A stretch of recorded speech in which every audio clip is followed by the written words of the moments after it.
اے محبوب فرما دو اے میرے بندو جنہوں نے اپنی جانوں پر ظلم کر لیے ہیں، جنہوں نے گناہ کیے ہیں، رب کی نافرمانی کی ہے، اپنی جان کو دوزخ کا معاذ اللہ سزاوار کر لیا ہے، جنہوں نے اپنی جانوں پہ ظلم کیے ہیں، میرے ان بندوں سے فرما دے کیا لا تقنطوا من رحمت اللہ، ان سے فرما دے کہ یہ اپنے اللہ کی رحمت سے نا امید نہ ہو۔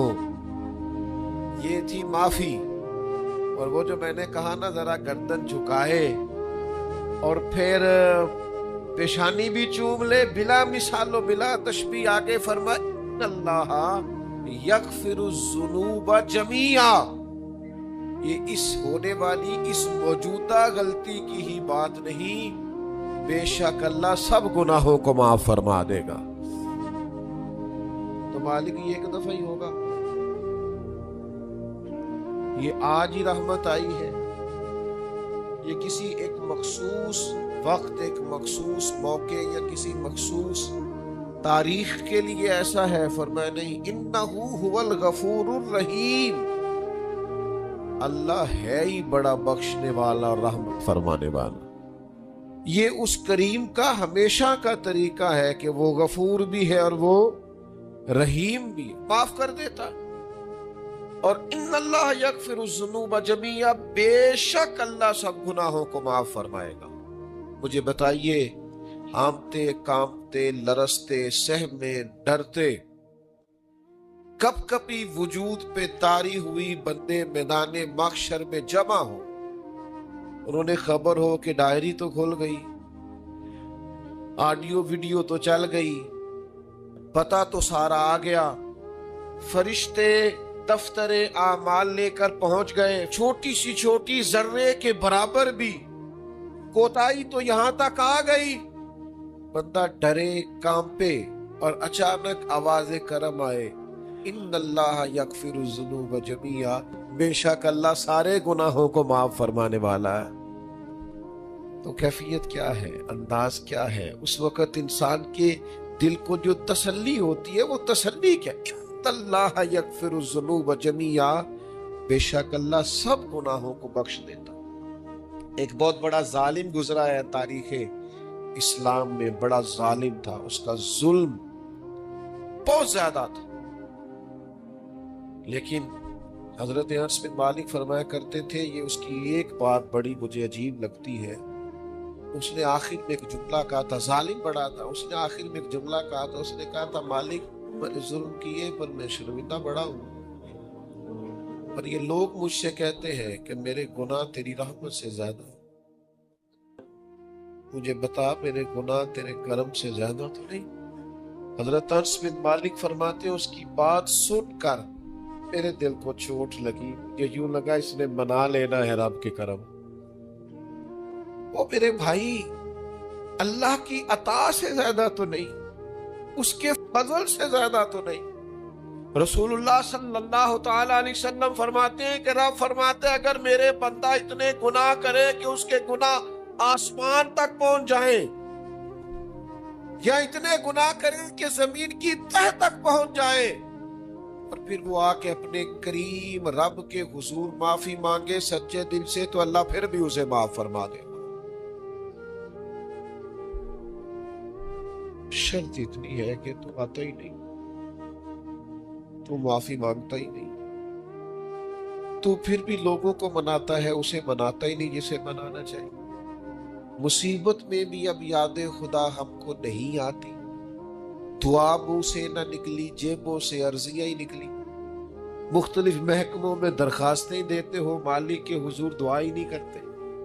جس کریم کی بارگاہ میں جانا چاہیے، جہاں سے کرم ہونا ہے، جہاں سے عطائیں ہونی ہے، اس طرف متوجہ نہیں ہوتے، اپنے کریم کو منانے کی سعی نہیں کرتے۔ میرے بھائیوں، اللہ کی رحمت پر ہر وقت کامل توجہ، اللہ کے کرم پر ہر وقت توجہ، وہ بخش دے گا، وہ مہربانی کرے گا، وہ عطائیں کرے گا، وہ اپنے بندوں سے درگزر فرمائے گا۔ یہ شوق ہر وقت طبیعت میں قائم رہنا چاہیے، کبھی بھی اس کی رحمت سے نا امید